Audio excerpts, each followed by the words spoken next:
This is a sport called tricking. If you've never seen this before, it might seem pretty confusing, so here's a quick explanation.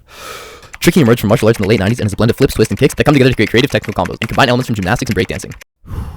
But the problem is, to get good at tricking, it takes years and years of dedicated practice. Now, this is me, and I am not good at tricking. But I'm also not bad at tricking. I've been training consistently for the past couple months, and I'm getting some things I never thought I'd land. So today, I'm challenging myself to learn 7 tricking combos in 7 days. Okay, so let's go over the combos. This list probably looks really confusing to you, so let's break down each one. Each combo contains at least one element that I can't do, so the idea is that I'm going to expand my skill set by learning them. Combo 1 is super simple, but the trick at the end is a double full, something I've only done one time on grass. Combo 2 is pretty basic but super technical.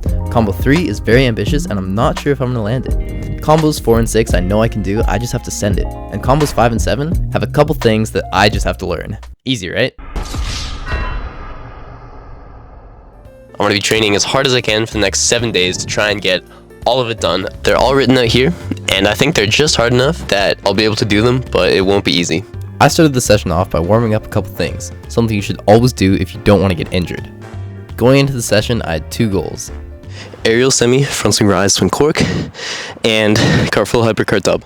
The process of landing these combos can be broken down into 2 parts. 1, drilling each part of the combo individually, and 2, actually landing it. Long story short, after working on my aerial semi for a couple hours, it looked like this, and it's supposed to look like this.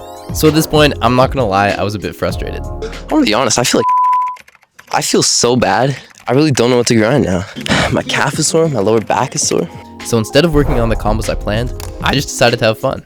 And after about 20 minutes, this happened.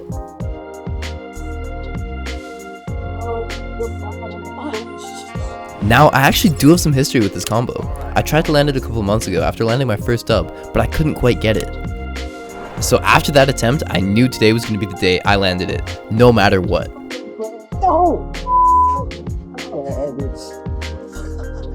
And then this happened.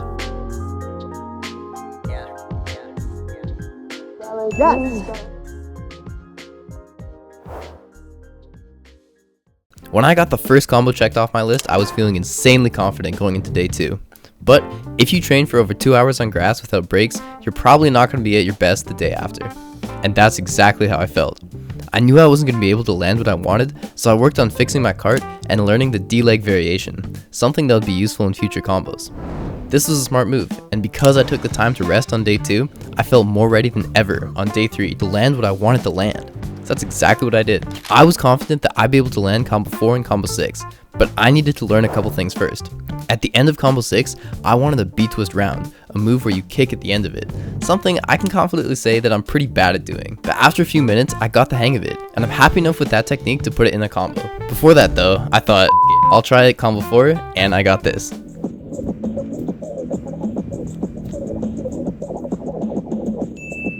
I fully sent combo 6 after a few attempts, and I got this.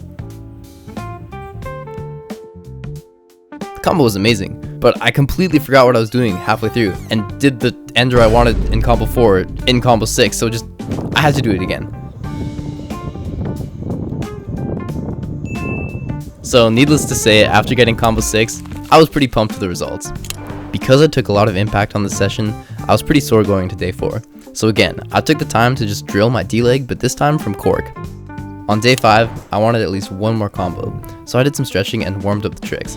But first, I hopped on a coaching call with Dylan Barry himself to work on some tricks that I've been struggling with. Dylan's been helping me throughout the past few months, and he's been cooking on clip analysis, skill building, conditioning, and combo structure. I can honestly say that working with someone has been super helpful to make sure I'm training smart and doing all the things I need to do so I don't get injured and improve at a rate I'm happy with. So after this, I honestly felt amazing going into the session, and I got combo number 5 with relative ease.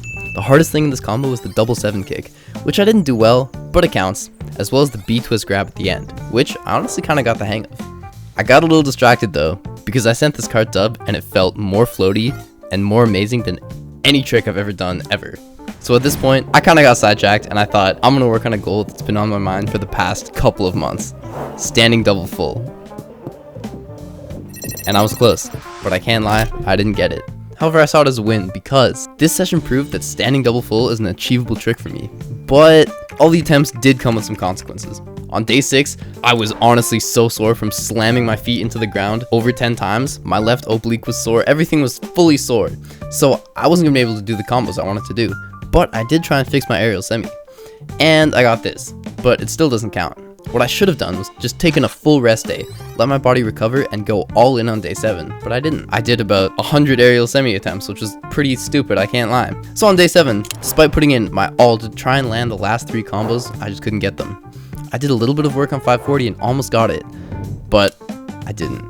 Both combo 3 and 7 have over 5 elements that I've never done, so I'm not surprised that they were a little too ambitious. If I've learned anything about goal setting, it's that you'll be much more successful if you add elements on one at a time instead of piling them all on at once.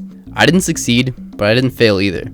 I landed so much more than I expected to, and honestly, my confidence is higher than ever. I'm super happy with the expansion of my skill set. I can confidently say that I put in my all. So after not completing this challenge, there's a couple things that I've taken away. If you want to train every day, you can't. It's just not possible. You have to give your body time to rest and recover, to build muscles, and avoid soreness. If you train while sore, you're probably not going to accomplish the things you want to. And there's a couple ways to get around this. I think the most effective way is to train your left leg on one day and your right leg on the other. The second thing I learned is that conditioning is more important than almost anything else. If you're not flexible, how are you going to be able to perform these things in the air that basically require you to do the splits? It's just not going to be possible. Create a stretching routine that works for you and do it as frequently, if not more, than you train. If you condition, you stretch, you warm up, and you practice all your prerequisites, you're going to be able to surprise yourself and do a lot more than you think you can. The only other question that you might have is why? Why practice the sport that almost no one knows about? And my answer is that it's honestly just a lot of fun. Every time I have a good session, I feel like I'm entering the flow state, and I just focus on that and only that. When you're able to combine that feeling with physical movement, it creates something that's just not replicable in any other domain, at least in my opinion. Thank you so much for watching, and I hope this inspired you to get out there and do some tricks yourself. There are some amazing channels out there like Mastering Tricking and Kojo's Trick Lab that'll help you get started.